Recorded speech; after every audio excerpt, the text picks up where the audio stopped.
चलिए थर्ड, दो हमने बात की यूनिट कन्वर्जन और करेक्टनेस चेक करना है ना। थर्ड है बेटा to derive any physical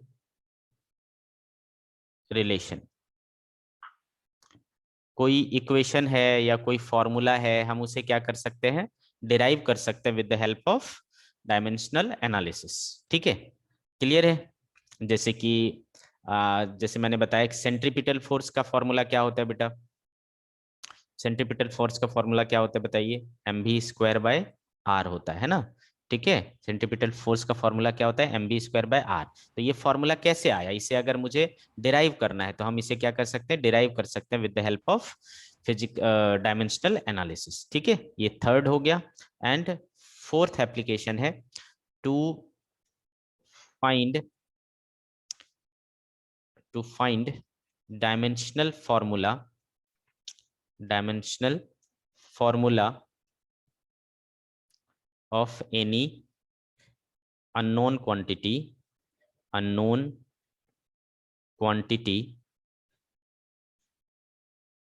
in a equation।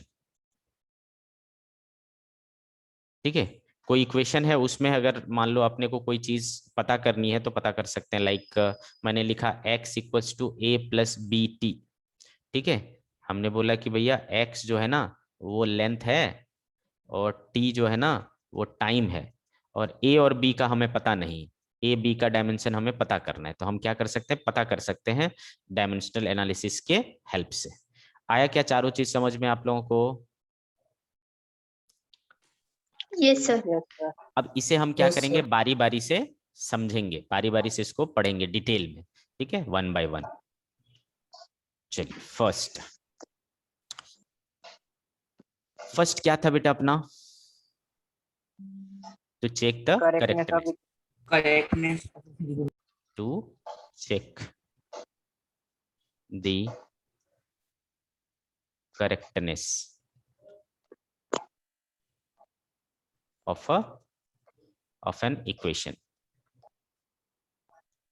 कैसे करते हैं आइए समझते हैं।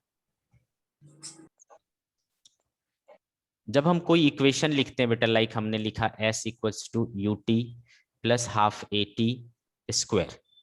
ठीक है, इस इक्वेशन में ये जो चीज है वो क्या कहलाता है, LHS कहलाता है, और ये जो पूरी चीज है वो क्या कहलाएगा, RHS कहलाएगा, है ना बेटा। अगर LHS में जो चीजें हैं उसका डायमेंशनल फॉर्मूला, ठीक है, बराबर हो जाए डायमेंशनल फॉर्मूला ऑफ RHS, ठीक, तब हम कहेंगे ये करेक्ट है, डायमेंशनली करेक्ट है। आया समझ में? अदरवाइज डायमेंशनली क्या हो जाएगा, इनकरेक्ट। कुछ दिक्कत है बच्चे? कैसे चेक करेंगे करेक्ट है या नहीं है? LHS का डायमेंशनल फॉर्मूला देखेंगे, RHS का डायमेंशनल फॉर्मूला देखेंगे, दोनों इक्वल हुआ तो डायमेंशनली करेक्ट है, नहीं तो इनकरेक्ट है। क्या कहते हो, आ गया समझ में? हाँ सर। ठीक है, तो चलिए आप मुझे ये चेक करके बताइए, ये वाला जो इक्वेशन है इसे चेक करके बताइए कि ये करेक्ट है या नहीं है।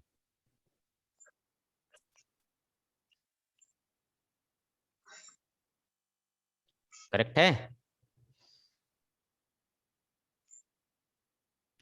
जल्दी बोलो। हाँ सर। तो LHS में क्या चीज है बेटा, अच्छा ये सारी मीनिंग पता है क्या आपको? S क्या चीज है बेटा, डिस्टेंस हुआ करता था, है ना। U क्या था, इनिशियल वेलोसिटी, वेलोसिटी था। A क्या चीज था बेटा, एक्सेलरेशन था, एक्सेलरेशन था। T क्या है, टाइम है। तो बेटा LHS में आपके पास S है जो कि डिस्टेंस है, डिस्टेंस है तो L हो गया। RHS में आपके पास क्या है, RHS में है UT plus half AT square. तो U क्या चीज है, स्पीड, स्पीड का LT-1 into T, plus number को मैंने क्या बोला, हमेशा ड्रॉप कर दिया करो। एक्सेलरेशन का क्या बेटा, LT-2 और T का square, T-1 T+1 T-2 T2, है ना। खत्म हो जाएगा बेटा, यहाँ बचा L, यहाँ बचा L, L plus L 2L, number drop, बचा क्या L। तो LHS में भी L है बेटा, RHS में भी L है ना। LHS बराबर क्या हो गया बेटा, RHS हो गया। तो ये क्या आ गया, डायमेंशनली करेक्ट आ गया, है ना। तो कहेंगे डायमेंशनली करेक्ट है। नहीं समझा, नहीं समझा? अरे कुछ तो बोलो, जिंदा हो ना। Yes sir. दूसरा करो इसी तरीके से। क्या था, V square equals to U square plus 2as, बताओ है कि नहीं डायमेंशनली करेक्ट। और ये भी देखो V equals to U plus 80, ये भी देखो करेक्ट है कि नहीं, दोनों को चेक करो।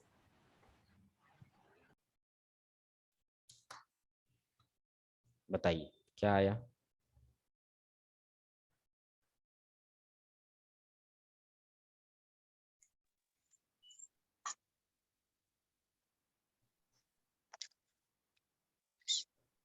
हाँ सर करेक्ट।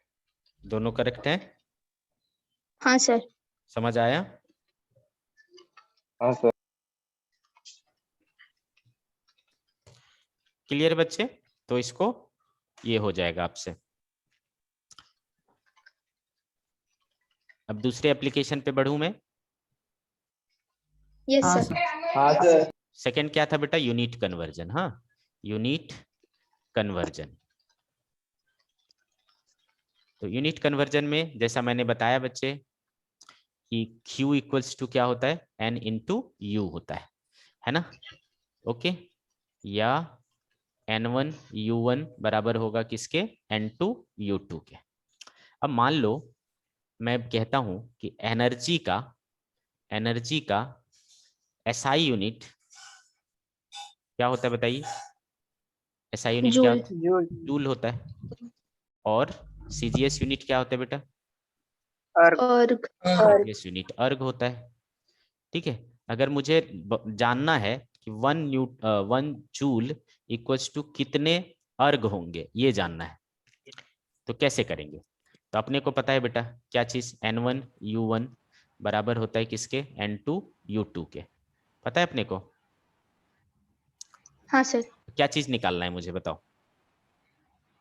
N2। N2 निकालना है, क्या हो जाएगा N2 बराबर N1 U1 upon U2। U2। Okay, और यहाँ N1 कितना है, N1 भी दिया हुआ है 1 है। तो N2 इक्वल्स टू क्या बच जाएगा बेटा, U1 बाई U2। क्या कहते हो, समझ आ रहा है। हाँ सर। तो U1 जो है वो कौन सा है बेटा, SI है, और U2 जो है वो क्या है, CGS है। CG। अच्छा, किस चीज की बात कर रहे हैं हम, एनर्जी का। एनर्जी का डायमेंशनल फॉर्मूला क्या होता है, M1 L2 T-2। Very nice. तो ML स्क्वायर T-2 है ना, ये SI वाला अपॉन इसका ML स्क्वायर T-2 कौन सा वाला, CGS वाला रखेंगे। बताओ बेटा, SI में मास क्या, kg। 1 kg kg। है ना, और लेंथ क्या, मीटर। मीटर। टाइम क्या, सेकंड। अपॉन CGS में मास क्या, ग्राम। ग्राम। लेंथ क्या, सेंटीमीटर। और टाइम क्या। सेकंड। आ रहा है समझ में। तो ये और ये कैंसिल हो गया। 1 kg में कितने ग्राम बेटा, 1000 ग्राम। 1 मीटर में कितने सेंटीमीटर, 100 सेंटीमीटर। तो 100 इंटू 100 ऐसा हो जाएगा सेंटीमीटर, है ना, स्क्वायर अपॉन इधर क्या हो गया, ग्राम और centimetre square. Gram gram, centimetre square centimetre square, cancel. कितने हुए, 2 2 4 और 3 7। 10 का पावर क्या आया बेटा, 7। आया क्या कुछ समझ में। हाँ सर। तो यहाँ पर ये जो क्वेश्चन मार्क था वहां पर मेरा क्या आ गया, 10⁻7 आ गया। यानी 1 जूल किसके बराबर आया, 10⁻7 अर्ग के बराबर आया। आ रही है बात समझ में। हाँ सर। ये सर। तो इस तरीके से हम यूनिट कन्वर्जन में इसको यूज कर सकते हैं। नोट डाउन कर लिया। हाँ सर। आगे बढ़ूं। हाँ सर। अब देखो जैसे कि मैं बोलता हूं कि फोर्स का SI यूनिट क्या है, न्यूटन। न्यूटन है। न्यूटन। और सीजीएस यूनिट क्या है? जूल। डाइन। डाइन। ठीक है, अब मुझे निकालना है कि 1 न्यूटन इक्वल्स टू कितने डाइन। चलिए बताइए फटाफट करिए बेटा। 10⁵5। 5. आ रहा है सबका? ठीक है बच्चे, तो ये हाँ, क्या सर। चीज है मेरा N1, ये क्या चीज है U1, क्या निकालना है N2, ये क्या है U2। ठीक है, तो बेटे ये आपस में क्या होगा, बराबर होगा, N1 U1 बराबर N2 U2, है ना। तो N2 बराबर क्या हो गया, N1 1 है तो U1 बाय U2, है ना। ये कौन सा SI वाला, ये कौन सा CGS वाला, है ना बच्चे। तो N2 इक्वल्स टू, फोर्स का डायमेंशनल फॉर्मूला क्या बेटे, ML1T minus 2. MLT minus two. तो MLT माइनस टू, ऊपर में SI वाला और नीचे में CGS वाला, है ना। तो बेटे मास SI में क्या, SI में मास क्या, kg। Kilogram. लेंथ किस में, मीटर। Meter. टाइम किस में, Second. -2 अपॉन इसमें CGS में ग्राम। Gram. Length centimetre. Centimetre, time second. ये और ये कैंसिल, 1 kg में 1000 ग्राम, 1 मीटर में 100 centimetre upon gram centimetre, gram centimetre centimetre, 3 और 2 5, 10⁵5। N2 इक्वल्स टू क्या आ गया, 10⁵5। तो यहाँ पर 10⁵5 आया। 1 न्यूटन इक्वल्स टू 10⁵5 डाइन। ठीक है, 1 newton equals to 10⁵5 dyne is the answer. कोई दिक्कत आ गया समझ में? बोलो sir. बच्चे। हाँ ठीक sir. है। अब मान लो मैंने बोला बेटे कि एग्जाम्पल कि भैया 1 मीटर पर सेकेंड को किलोमीटर पर आवर में बदलो, कितने किलोमीटर पर आवर होंगे, क्या करोगे, कितना आएगा बेटा? Multiply by 18/5। अरे डायरेक्ट नहीं करना है, डायमेंशनल एनालिसिस से करना है? तो इतना तो समझ में आ रहा है कि हम किस क्वांटिटी की बात कर रहे हैं, कौन सी हाँ क्वांटिटी सर। की बात हो रही हाँ सर. है, स्पीड की बात हो रही Speed. है ना। हाँ।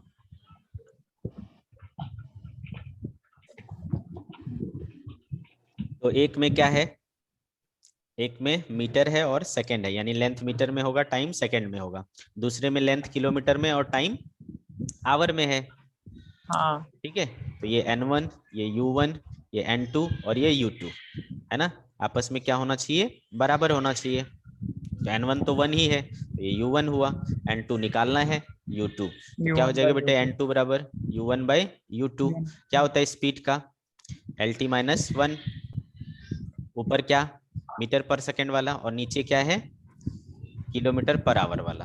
तो ऊपर लेंथ किस में लेंगे, मीटर में, टाइम किसे लेंगे, सेकंड में। नीचे लेंथ किस में लेंगे, किलोमीटर में, और टाइम किस में लेंगे, आवर में। चलेगा। तो क्या हो गया बेटा, मीटर और सेकंड -1, 1 किलोमीटर में 1000 मीटर, 1 आवर में 3600 सेकंड, है ना। क्लियर है? तो हाँ सर. तो ये और ये क्या हो जाएगा, कैंसिल, ये और ये क्या हो जाएगा, कैंसिल। तो ये 3600 पर पावर -1 था ना, तो ये 3600 कहाँ चला जाएगा, ऊपर चला जाएगा अपॉन 1000, है ना। ये 2 0 कट गया, 2 से 18, 2 से 5, तो क्या हो गया 18/5। तो 1 metre per second is equals to 18/5 kilometre per hour. तो याद करो मैंने कहा था मीटर पर सेकेंड को किलोमीटर पर आवर बनाना है, यानी बड़ा करना है, बड़ा करना है तो 18/5 से, छोटा करना है तो 5/18 से, है ना। तो यहाँ से ये चीज आता है। कुछ दिक्कत? नहीं sir. No sir. Unit conversion clear? हाँ सर। हाँ सर. ओके। सर. तीसरा एप्लीकेशन था, क्या था बेटा तीसरा application, to derive any physical relation. to derive any relation. तो इसको एग्जाम्पल के थ्रू समझेंगे बच्चे. लाइक मैंने बोला कि centripetal force FC depends on mass m, velocity v, and radius r. Then derive formula of centripetal force. आ रहा है समझ में? तो कैसे इसको सॉल्व करना है, ध्यान से समझे. आपको किस चीज का फॉर्मूला निकालना है बच्चे? किस चीज का फॉर्मूला डिराइव कर? सेंट्रीपिटल फोर्स का, है ना. डायरेक्टली प्रोपोर्शनल टू किस चीज पे डिपेंड कर रहा है? मास पर. और किस पे डिपेंड कर रहा है? वेलोसिटी पर. और किस पे डिपेंड कर रहा है? रेडियस पर. समझ गए? ओके. अब इनके ना पावर हम कुछ एज्यूम कर लेंगे, इस पर A, इस पर B और इस पर C. इस तरीके से हम पावर एज्यूम कर लेंगे. तो FC इक्वल्स टू क्या हो जाएगा? मास को M से शो करते हैं बेटा A, वेलोसिटी को LT-1 से शो करते हैं, पावर क्या है? B, है ना. रेडियस को L से, पावर क्या है? C. चलेगा. और F ये क्या चीज है? फोर्स है. फोर्स का क्या होता है? MLT-2. तो बेटे यहाँ पर M का पावर हो गया A, यहाँ पर L का पावर यहाँ से B और यहाँ से C, क्या हो जाएगा? B प्लस C, और ये T का पावर माइनस B. ऐसा हो जाएगा. अब आपको क्या करना है? पावर्स को इक्वेट करना है. इधर पावर M का कितना है? A, इधर पावर M का कितना है? 1. तो A बराबर क्या हो गया? 1. इधर L का पावर क्या है? B प्लस C, उधर क्या है? 1. इधर T का पावर क्या है? माइनस B, उधर क्या है? -2. तो ऐसे करके आपको 3 इक्वेशन पता चल जाएगा. तो ये कट गया बेटा, तो B बराबर आ गया 2. A आपको पहले ही निकल चुका था, यहाँ पर रख दो B की वैल्यू. तो 2 प्लस C इक्वल्स टू 1. तो C इक्वल्स टू क्या हो जाएगा? -1, है ना. तो निकल गया, A निकल गया, B निकल गया और C निकल गया. तो तुमने जो माना था FC directly proportional to M का पावर क्या माना था? A, कितना आया? 1. V का पावर क्या माना था? B, कितना आया? 2. और R का पावर क्या माना था? C, कितना आया? -1. तो सेंट्रीपिटल फोर्स हो गया mv²/r. आ रहा है समझ में? तो इस तरीके से हम क्या करते हैं? रिलेशंस को डिराइव कर सकते हैं. कुछ दिक्कत है? नहीं सर. क्या करना है? फिर से एक बार बोल रहा हूँ. देखो किस चीज का फॉर्मूला डिराइव करना है, फिर देखो किस चीज पे डिपेंड कर रहा है. प्रोपोर्शनल में लिख लो, और जिस चीज पे डिपेंड कर रहा है उस पर पावर से एज्यूम कर लेंगे और उस पावर को सॉल्व करके ले आएंगे. क्लियर? हाँ सर. अगला दूंगा तो बनाओगे. हाँ sir. Example. Time period of pendulum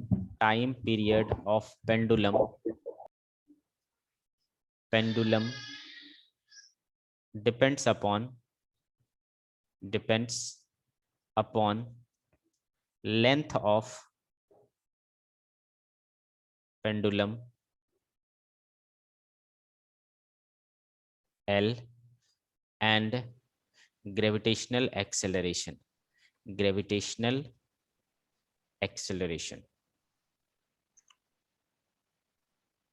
small g.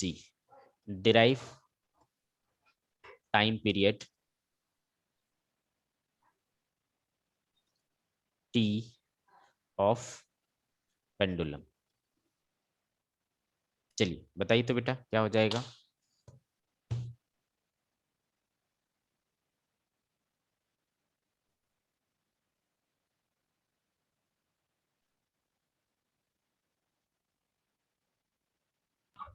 √2L/G. √2 L/G. ऐसा आया. √2 कहां से ले आया भाई तू? Sir, root L by G.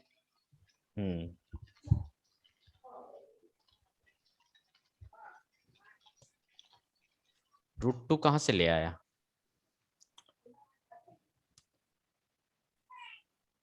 ठीक है, तो क्या हो गया? टाइम पीरियड, फॉर्मूला किसका निकालना है? टाइम पीरियड का। किस पे डिपेंड कर रहा है? लेंथ पर और जी पर। एल पर क्या मान लूंगा? ए। जी पर क्या मान लूंगा? बी। बाद में क्या करते हैं? सबके डायमेंशनल फॉर्मूला लिख लेते हैं। टाइम पीरियड का क्या बेटा? T. है ना। और लेंथ का क्या? एल। जी का L. क्या? जी का क्या? LT minus 1. LT माइनस 2 का पावर बी। तो क्या हो जाएगा? T इक्वल्स टू एल का ए, यहाँ पर L का क्या हो जाएगा? B, तो A प्लस बी हो जाएगा, और T का पावर -2B। ठीक है, तो यहाँ पर T का पावर क्या है? -2B। इधर क्या है? 1। तो B इक्वल्स टू क्या हो गया? -1/2। इधर L का पावर क्या है? A प्लस बी, और इधर L का पावर क्या है? इधर L का पावर क्या है? 0. 0, है ना। 0. तो यहां से रख दोगे b की वैल्यू, तो a क्या आ जाएगा? +1/2 आ जाएगा, है ना। b -1/2 इधर जा करके +1/2 हो जाएगा। तो a मिल गया और b मिल गया। तो रख लो t डायरेक्टली l का पावर क्या माना था आपने? a, जो कि कितना आया? 1/2, और g का पावर माना था b, जो कि आया -1/2। तो t l का पावर 1/2, g नीचे जा करके 1/2 हो जाएगा। 1/2 का मतलब क्या होता है? रूट। तो रूट अंडर l/g। ठीक है, √l/g। आया क्या समझ में? हाँ सर. कोई दिक्कत? हाँ सर. तो ये हो गया। तो अब आप डेरिवेशन वाले पार्ट कर लेंगे, किसी भी चीज को डिराइव Yes कर sir. सकते हैं। अब एक चीज और बताओ, हमको पता है कि कोई भी जो फिजिकल क्वांटिटी होता है ना, वो किससे डिराइव होता है? फंडामेंटल से डिराइव होते हैं कि नहीं?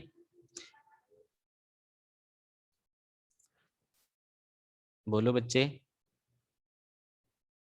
Hello, hello.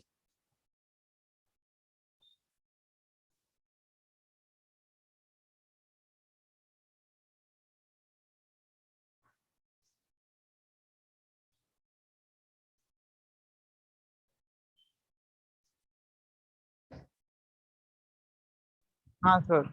Yes sir. आ रहा है ना समझ में? हाँ. क्या बोल रहा था मैं? कि अगर मीन्स कोई भी जो क्वांटिटी, फिजिकल क्वांटिटी होती है, वो किससे डिराइव होते हैं? Fundamental quantities. फंडामेंटल से. है ना, इसमें कोई शक नहीं है। तो अगर मैं बोलूं, तो जनरली 7 फंडामेंटल हैं अपने पास, है ना। उनकी जगह अगर हम कोई और दूसरी फंडामेंटल्स ले लें, है ना, तो फिर क्या होगा? लाइक मैं कहता हूं कि example,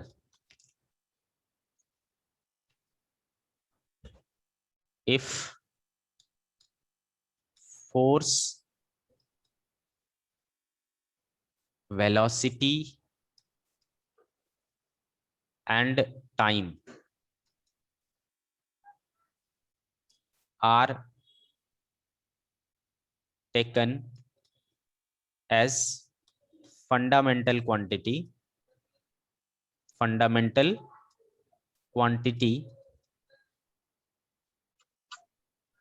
then okay, if force, velocity and time are taken as fundamental quantity, then express mass, ठीक है, express mass in new fundamentals, या फिर in this system, क्या कह रहा हूं मैं? क्वेश्चन समझ में आया आपको? हाँ सर. है ना। अगर मैंने वो 7 की जगह ये 3 फंडामेंटल लिए होते तो मास वगैरह क्या बन जाता? फिर डिराइव्ड बन जाता, है ना। तो हमारे लेने के ऊपर है। तो चलिए बताइए क्या करें, बताइए। Mass is directly proportional to F, V and T. Very nice, है ना। तो इस बार हमें क्या करना है? मास को डिराइव करना है किससे? फोर्स से, वेलोसिटी से और टाइम से। तो m हो जाएगा directly proportional to force, velocity and time. ठीक है, तो बेटा फोर्स का क्या है, पावर ले लेंगे a b एंड c। ठीक है, तो m directly proportional to f का क्या होता है बेटा, M1 L1 M T minus 2 power a हो गया, minus v का क्या, LT minus 1 LT minus 1 t का क्या, T c, T और m का क्या, m। तो बेटे m का पावर क्या हो गया, देखो a, l का पावर क्या हो गया, यहाँ a यहाँ b, तो a plus b, and t का पावर क्या हो गया, यहाँ -2a, यहाँ पर -b और यहाँ पर c। ठीक है बेटे, तो अब कंपेयर करो, यहाँ पर m का पावर a, इधर क्या 1 1, 1 इधर l का पावर क्या a plus b, A plus B 0 इधर क्या, इधर क्या 0 0। 0 एक इक्वेशन, दो इक्वेशन, और इधर t का पावर क्या -2a -2a -b plus c, उधर क्या 0 0 0। इक्वेशन नंबर 3, 3 इक्वेशन है बेटा और 3 अननोन है a b c। निकलेगा कि नहीं निकलेगा सर, हाँ है ना, निकलेगा। तो क्या हो गया, यहाँ से a तो मिल ही गया आपको, यहाँ पर a रखूंगा तो b इक्वल्स टू क्या हो जाएगा -1, है ना, यहाँ से b इक्वल्स टू क्या हो हाँ जाएगा -1, और हाँ यहाँ पर रख -1 दूंगा -2, a का 1 minus b -1 plus c equals to 0। तो ये माइनस माइनस प्लस हो गया, तो -2 + 1 -1 प्लस c इक्वल्स टू 0, तो c इक्वल्स टू 1, है ना। 1 तो a b और c तीनों आ गया, तो m क्या हो गया हाँ बेटा, m कैसे हो जाएगा, डायरेक्टली प्रोपोर्शनल टू f का पावर a आया 1, फिर v का पावर b आया -1, और t का पावर c आया 1। 1 क्या हो गया बेटा, m directly proportional to ft/v, है ना। हाँ आया क्या समझ में, तो m क्या होता, हाँ ft/v सर होता। तो इस तरीके से आप डेरिवेशन बेस्ड प्रॉब्लम्स कर सकते हैं। कुछ दिक्कत है, no well no sir sir well No, understood. No sir आगे बढ़ जाऊं, हाँ हाँ सर सर चलिए फोर्थ एप्लीकेशन की ओर बढ़ते हैं। फोर्थ एप्लीकेशन, सॉरी क्या था बेटा ये, to find dimensional formula of any unknown quantity in a relation. एक रिलेशन में किसी चीज का हमें नहीं पता है तो वो हम पता कर सकते हैं। ठीक है, कैसे कर सकते हैं, इसके लिए हम एक प्रिंसिपल यूज करते हैं, उसे कहते हैं principle of homogeneity. Principle of homogeneity. ठीक है, इंसानों की शादी इंसानों से होती है, बताओ। हाँ सर हाँ सर गधों की शादी गधों के साथ होती है हाँ है कि नहीं। तो हमेशा सिमिलर लोगों के साथ में रिश्ते होते हैं, है कि नहीं। और इंसान इंसान के बीच शादी होगी तो पैदा भी इंसान ही होगा, गधा तो नहीं होगा। कुछ केसेस में हो जाते हैं, अलग बात है। क्या आ रहा है समझ में, हेलो, हाँ सर क्या बोला Yes, मैंने, sir. मतलब रिश्ते जो है वो सिमिलर लोगों के बीच में होते हैं, मतलब है ना, इंसान इंसान के साथ, गधे गधे के बीच में, घोड़े घोड़े के बीच में, है ना, मतलब अपनी सिमिलर इसमें होता है। ठीक है, उसी तरीके से जब भी कोई दो जुड़ते हैं, है ना, तो वो हमेशा कैसे जुड़ते हैं बेटा, सिमिलर लोग ही जुड़ते हैं। मतलब सिमिलर क्वांटिटी को ही आप क्या कर सकते हो, ऐड कर सकते हो, सिमिलर क्वांटिटी को ही सब्ट्रैक्ट कर सकते हो। आया क्या समझ में, बोलो। यस सर हाँ हाँ सर सर और हाँ जैसा मैंने बोला, इंसान इंसान के बीच में शादी होगी, पैदा भी क्या होता है, इंसान ही होता है। उसी तरीके से सिमिलर क्वांटिटी ऐड होगी और जो रिजल्ट आएगा वो भी क्या होगा, सिमिलर ही होगा। आ रही बात समझ में। ठीक है, तो प्रिंसिपल ऑफ होमोजेनिटी कहता है कि सिमिलर क्वांटिटीज आर एडेड और subtracted and result is also similar. ठीक है, आगे बात समझ में। यानी अगर मैंने a प्लस बी बराबर c किया तो इसका मतलब a का डायमेंशन, b का डायमेंशन और c का डायमेंशन क्या होगा, सेम होगा। डायमेंशनली ये तीनों क्या होंगे, सेम होंगे। नहीं समझा? समझा। समझा अगर सर। अगर ये a जो है स्केलर है तो ये भी स्केलर होगा, ये भी स्केलर होगा। अगर ये वेक्टर है तो ये भी वेक्टर होगा, ये भी वेक्टर होगा। तीनों चीज सिमिलर होगा।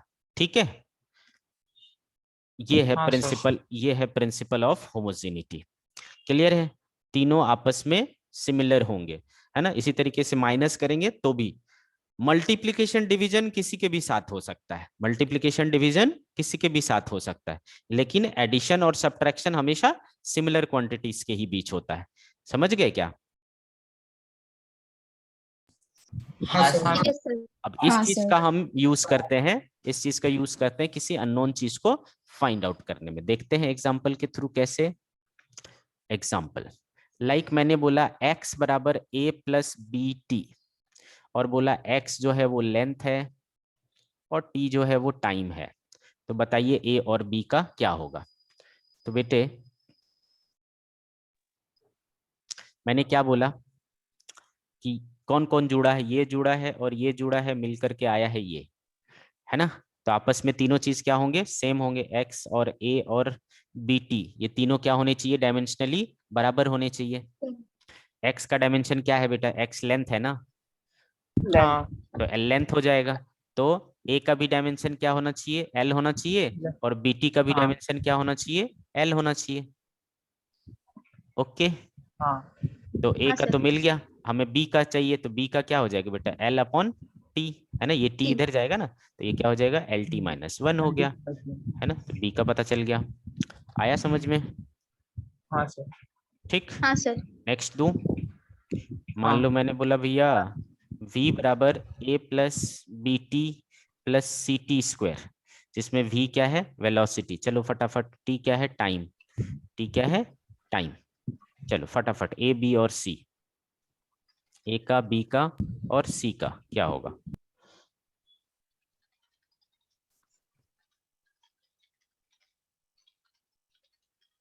आया? ए वेलोसिटी बी हाँ, sir. Acceleration.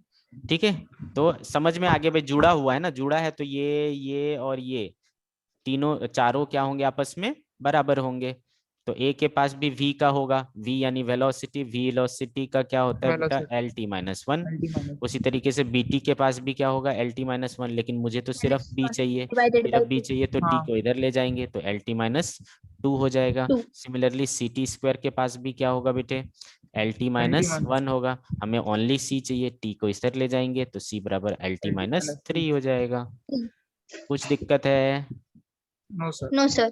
Okay, next example लेता हूं। मान लो मैंने बोला बेटा कि f बराबर ना, f बराबर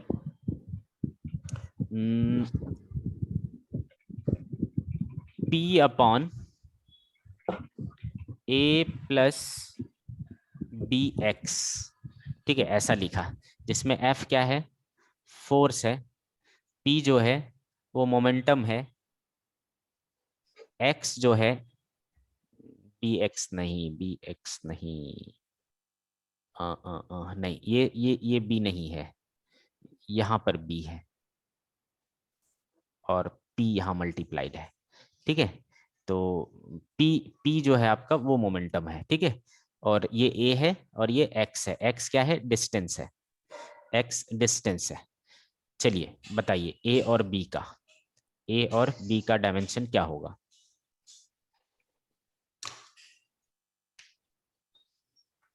दो मिनट बचा है, जल्दी फटाफट बताइए, होगा किसी से? तो देखो बेटा, यहाँ पे क्या करना है आपको। देखो ऐसे क्वेश्चन में सबसे पहले आपका ध्यान वहां जाना चाहिए जहां पर एडिशन सब्ट्रैक्शन हो रहा हो। कहीं एडिशन सब्ट्रैक्शन हो रहा है? A हाँ plus सर, X. एक का ए एल होगा। लेंथ होगा, तो मतलब ए यहाँ पर डिस्टेंस ये होगा। दोनों बराबर होगा, तो a किसके बराबर हाँ, होगा, sir. x के, x डिस्टेंस है तो l हो गया, a बराबर l हो गया। और फिर साथ में मैंने क्या कहा था, दोनों का रिजल्ट भी क्या होगा, सिमिलर ही होगा। होगी, तो इनका टोटल जो है वो भी क्या होगा, एल होगा। हाँ ठीक है, तो अब क्या बचा, एफ बराबर पी बी बाय एल, हाँ तो बी बराबर क्या हो जाएगा, F L by P. Force क्या है हाँ। बेटा, M L T minus MLT two minus L, और मोमेंटम का क्या था, ml square t M L T minus one. -1 M कटा, एल कटा, एक टी माइनस वन कटा, क्या बचा, हाँ। L T minus one. आया समझ में, तो बी का क्या आ हाँ गया, सर। एल हाँ। T minus one. ओके, ठीक है बच्चे, तो आपका एप्लीकेशन के ऊपर भी काफी सारे क्वेश्चंस मिल जाएंगे, है ना। ये चारों एप्लीकेशंस के ऊपर आपके डीसी पांडे में ढेर सारे क्वेश्चन है, उसको बैठ करके सॉल्व करिए और डाउट सेशन में पूछिए। ठीक है, आज की हाँ, सभा सर। यही समाप्त करूं। Okay sir. ओके, चलो बाय बाय।